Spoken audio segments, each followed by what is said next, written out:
Le faux journal, bonjour Camar. Bonjour. Comment ça va bien? Ça va. Non, c'est pas ça qu'il faut dire. Ah non, Camarou International. Vous avez raison, Léo. Le carry interdit. Exactement, le Cari Massalé, le Cari. Ouais, à Mayotte, ça serait plutôt le Cabri Massalé.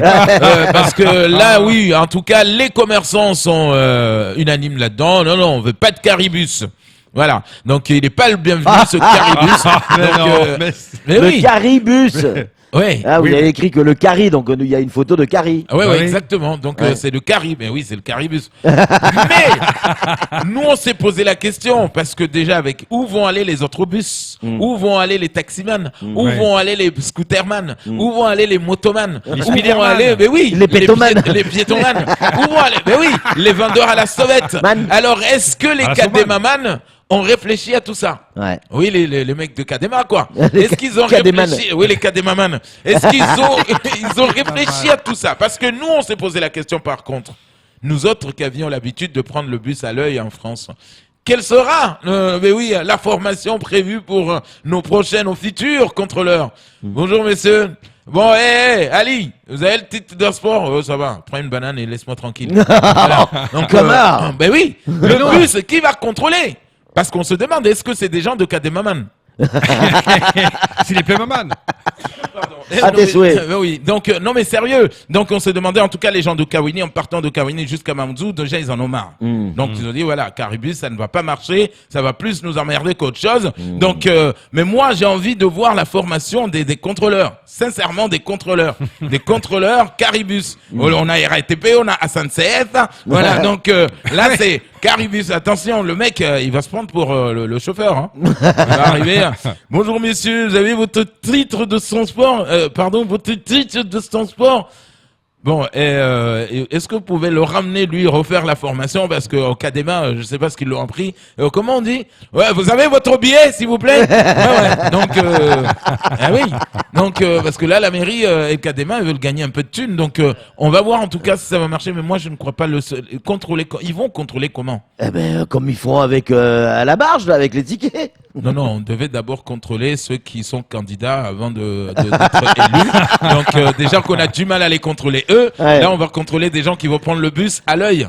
Kawini à Mamoudzou, c'est impossible. Allez, on enchaîne avec les marmites. On en parlait hier, ça a été repris par un grand nombre de nos confrères. Les marmites sont-elles dangereuses à Mayotte? Exactement, les marmites malgaches, on nous dit, ça vient, voilà, c'est en tout cas les Réunionnais maintenant ils sont au courant qu'apparemment les marmites malgaches nous font péter les plombs. Ouais.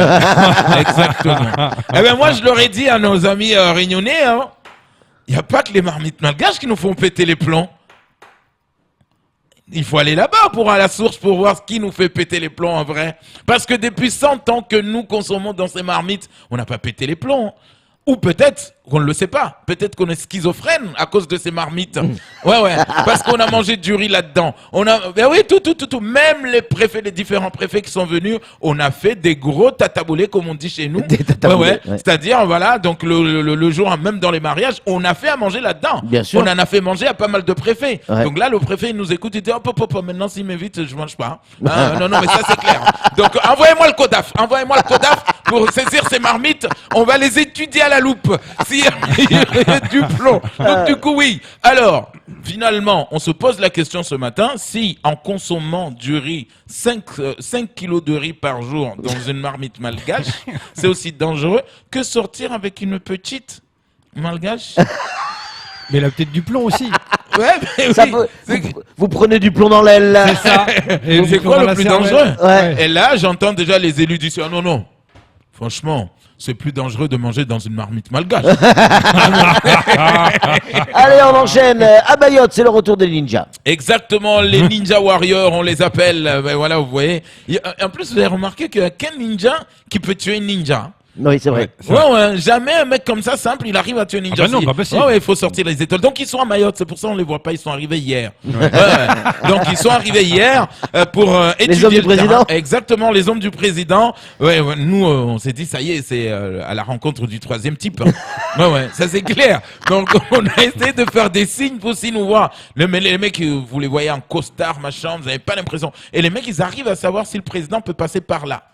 Donc nous, on lui a dit, bon, franchement, si on pouvait proposer à la préfecture pour voir ces mecs-là, s'ils sont bons ou pas, si on pouvait donner quelques propositions à la préfecture, on aurait envoyé. Hein. On disait, voilà, vous partez de là, vous passez la sortie Amphidrome. Ouais, vers 17h. Ben oui. Après, vous descendez vers le CDTM. Ouais. Voilà, le président fait un petit tour vers le CDTM, là où les mecs vont conduire des routières les après-midi. Après, vous passez un peu vers Mangatélé, vous montez à la convalescence. Voilà. Vous redescendez, les mecs vont dire « Non, monsieur le président, n'y allez pas. C'est pire que Bamako. Hein. C'est pire que Bamako. Hein. Non, mais on peut pas assurer votre sécurité là-bas. Hein. Parce que les mecs là-bas, c'est vrai qu'ils ont pas d'armes, ils ont pas machin, mais rien que leur bouche, ils sont pires que Guito Narane. Hein. Rien que leur bouche, t'imagines, tu vas ouvrir. Ouais, monsieur Macron, et là t'as un tireur de lead, bim, dans la bouche, une balle. Mais ils peuvent pas fermer leur gueule ici là. Nous on n'a pas de cocktail Molotov, on n'a pas de tomates, c'est juste la bouche. Et t'imagines le sniper. Oui, aigle noir, aigle blanc, j'ai l'oiseau dans le viseur, j'ai l'oiseau dans la cage. Je fais quoi? Il est en train de crier fort là. Ça doit être Jacques Marcel Henry. Ouais, mais c'est Macron. Et je fais quoi? Je lui ferme la bouche. Aigle noir, je ferme la bouche pas. Allez-y. En plus, il est candidat. Ouais. Allez, on enchaîne. Je vais mourir, moi. On parle de contraception, c'est la journée mondiale. C'est la journée mondiale. Bon, à Mayotte, on a compris, hein, il suffira de demander à Jamel Mekawi. On y arrive, là. S'il y a une seule personne dans ce pays qui utilise ça. La capote. Franchement, il y a même des capotes qui sont expirées tellement. On les a oubliées dans les pharmacies, dans les bureaux de l'ARS et des machins. Les gens, on leur demande, vous voulez une capote? Oh non, moi je suis fidèle, machin. Il y a même des mecs à Mayotte qui te disent, ah non, moi avec ma femme, on n'a pas besoin de ça. Hein. Moi j'arrive à faire ce qu'on appelle un retrait. Hein. Donc, pardon? Oui, tous les soirs j'arrive à me retirer. Ah, c'est ça votre moyen de contraception? Oui, bien sûr. Alors, ne nous parlez pas aussi du stérilet, parce que qui dit stérilet, ça veut dire stérile. Hein. Donc, il y a des femmes, ils ont dit, ah, non, je vais pas me mettre ça. Hein. Non, déjà j'ai du mal avec lui, et en plus toi tu vas, non, pas du tout. Ah non. Et puis, celui qui marche le plus, c'est entre les 15-25 ans, c'est la pilule du lendemain, mon pote. Ouais. À chaque fois, on va à la pharmacie, sauf qu'on va 5 jours après. Pardon, monsieur le pharmacien, je voudrais une pilule du lendemain. Vous avez eu des rapports? Oui. Quand est-ce? Il y a 5 jours. Non, pilule du lendemain, c'est le lendemain. Ah ben écoutez, je reviens demain. Donc ainsi de suite.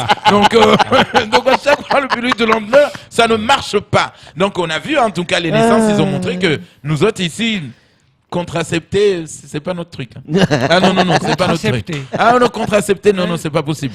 Allez, on enchaîne avec la bière mahoraise, le retour.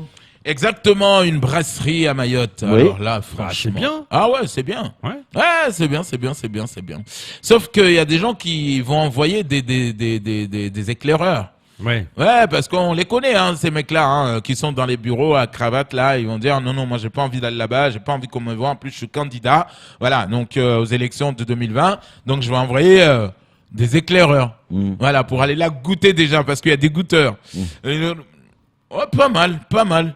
Ouais, mais un mec qui a l'habitude de boire, vous allez lui faire goûter une bière, il va te dire forcément que c'est bien.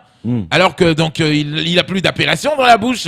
Donc les mecs, oui, ils ont une bière. Par contre, alors si vous faites une bière mahoraise, mais que vous allez prendre les ingrédients là-bas en Bretagne ou en Côte d'Armor, est-ce qu'on peut appeler ça une bière mahoraise? Ouais. C'est ça le problème. En tout cas, ils fabriquent à Mayotte. Oh, si c'est juste prendre de l'eau et mélanger avec le malt et le secouer et dire voilà, tiens, c'est de la bière mahoraise. Tout le monde sait faire ça. Hein. Donc c'est comme si toi et toi, vous venez avec votre femme de là-bas, vous venez faire un enfant ici, et vous dites c'est un mahorais. Oh, tu as dit ça, c'est un mahorais quoi? Tu l'as amené depuis là-bas. Tu l'as amené depuis la métropole. Tu es venu juste accoucher ici, tu veux dire que c'est un mahorais? Non, c'est la même chose que la bière. Tu vas amener tes ingrédients depuis la métropole, tu vas venir ici, tu vas secouer avec de l'eau, tu vas dire ah oui c'est le bière mahoraise, c'est ça ouais. En tout cas on leur souhaite bon courage et tous les vœux de réussite. Et puis on termine avec cette agression du côté de Ngouja. Faut faire attention maintenant, il y a des agressions à Ngouja, regardez. Hein. Exactement, on voit ces agressions et c'est de plus en plus d'ailleurs si vous avez la moindre information, appelez la gendarmerie d'Omzoisia. C'est une petite chienne qui se fait passer pour un petit chien. et qui agresse. 6 ans et pas 22, Voilà, c'est ça. exactement. Il a 6 ans. Il souffre de nanisme, et pas de manisme, hein, de nanisme. Et il défait les... Et voilà, il s'attaque au soutien de gens qui soutien-gorge. bronzent, au soutien-gorge, voilà, qui bronzent sur les plages. Donc ce chien est utilisé aujourd'hui comme le petit chien de la douane, quoi. Ouais. Donc sauf que celui-là, on l'a mal formé. Alors, pour donc ceux il a pété les plombs. Pour ceux qui nous écoutent à la radio, il y a une photo d'une jeune femme qui est assise face à la mer et derrière il y a un petit chien qui lui tire le lacet du haut du maillot de bain. Ouais. Voilà, et c'est pour que tout le monde puisse comprendre bien évidemment. Allez, il est 6h58, merci beaucoup Kamar pour ce faux journal.